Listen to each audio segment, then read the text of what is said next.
সকলো গুণাগথাৰ অন্ত পৰি আহিল বিশেষ দিনটো। গোলাঘাটৰ বোৱাৰী হ'ল অসমবাসীৰ জানমণি। মানস বৰুৱাৰ নামত শিৰত সেন্দুৰ ৰাখিলে জানমণিয়ে। বৃহস্পতিবাৰে সামাজিক নীতি নিয়ম আৰু আইনী প্ৰক্ৰিয়াৰে সম্পন্ন হ'ল মানস শ্যামন্তিকাৰ বিয়া। গোলাঘাটৰ বৰগছ ৰিজৰ্টত বিবাহপাশত আবদ্ধ হ'ল প্ৰয়াত ছবি পৰিচালক মলিন বৰুৱাৰ পুত্ৰ মানস বৰুৱা আৰু অভিনেত্ৰী শ্যামন্তিকা শৰ্মা। বুধবাৰে গোলাঘাটৰ বৰগছ ৰিজৰ্টত অনুষ্ঠিত হয় মেহেন্দী অনুষ্ঠান। বৃহস্পতিবাৰে অতি ঘনিষ্ঠসকলৰ উপস্থিতিত নতুন জীৱনৰ পাতনি মেলে মানস জানমণিয়ে। সামাজিক মাধ্যমৰ এটা পোষ্টৰ জৰিয়তে সন্মুখলৈ আহিছিল পৰিচালক মানস জানমণিৰ সম্পৰ্কৰ কথা।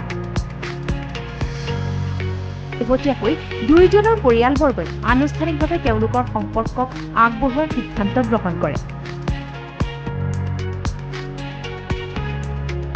কেইবাখনো অসমীয়া ছবি, ধাৰাবাহিক আৰু ভিডিঅ'ত অভিনয় কৰি অসমবাসীৰ মন জয় কৰিবলৈ সক্ষম হৈছে জানমণি খ্যাত শ্যামন্তিকা শৰ্মাই।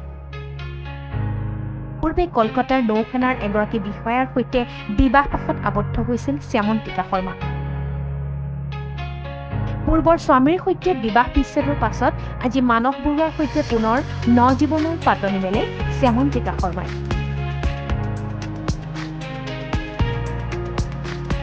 Bureau report. সকলো গুণাগথাৰ অন্ত পৰি আহিল বিশেষ দিনটো। গোলাঘাটৰ বোৱাৰী হ'ল অসমবাসীৰ জানমণি। মানস বৰুৱাৰ নামত শিৰত সেন্দুৰ ৰাখিলে জানমণিয়ে। বৃহস্পতিবাৰে সামাজিক নীতি নিয়ম আৰু আইনী প্ৰক্ৰিয়াৰে সম্পন্ন হ'ল মানস শ্যামন্তিকাৰ বিয়া। গোলাঘাটৰ বৰগছ ৰিজৰ্টত বিবাহপাশত আবদ্ধ হ'ল প্ৰয়াত ছবি পৰিচালক মলিন বৰুৱাৰ পুত্ৰ মানস বৰুৱা আৰু অভিনেত্ৰী শ্যামন্তিকা শৰ্মা। বুধবাৰে গোলাঘাটৰ বৰগছ ৰিজৰ্টত অনুষ্ঠিত হয় মেহেন্দী অনুষ্ঠান। বৃহস্পতিবাৰে অতি ঘনিষ্ঠসকলৰ উপস্থিতিত নতুন জীৱনৰ পাতনি মেলে মানস জানমণিয়ে। সামাজিক মাধ্যমৰ এটা পোষ্টৰ জৰিয়তে সন্মুখলৈ আহিছিল পৰিচালক মানস জানমণিৰ সম্পৰ্কৰ কথা। শেহতীয়াকৈ দুয়োজনৰ পৰিয়ালবৰ্গই আনুষ্ঠানিকভাৱে তেওঁলোকৰ সম্পৰ্কক আগবঢ়োৱাৰ সিদ্ধান্ত গ্ৰহণ কৰে। কেইবাখনো অসমীয়া ছবি, ধাৰাবাহিক আৰু ভিডিঅ'ত অভিনয় কৰি অসমবাসীৰ মন জয় কৰিবলৈ সক্ষম হৈছে জানমণি খ্যাত শ্যামন্তিকা শৰ্মাই। পূৰ্বে কলকাতাৰ নৌসেনাৰ এগৰাকী বিষয়াৰ সৈতে বিবাহপাশত আবদ্ধ হৈছিল শ্যামন্তিকা শৰ্মা।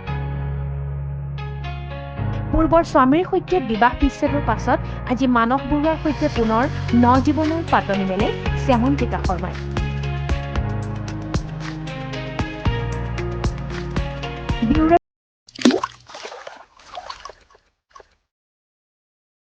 अन्नपूर्णा काव घी देश के हर एक खाने को लजीज बनाता है।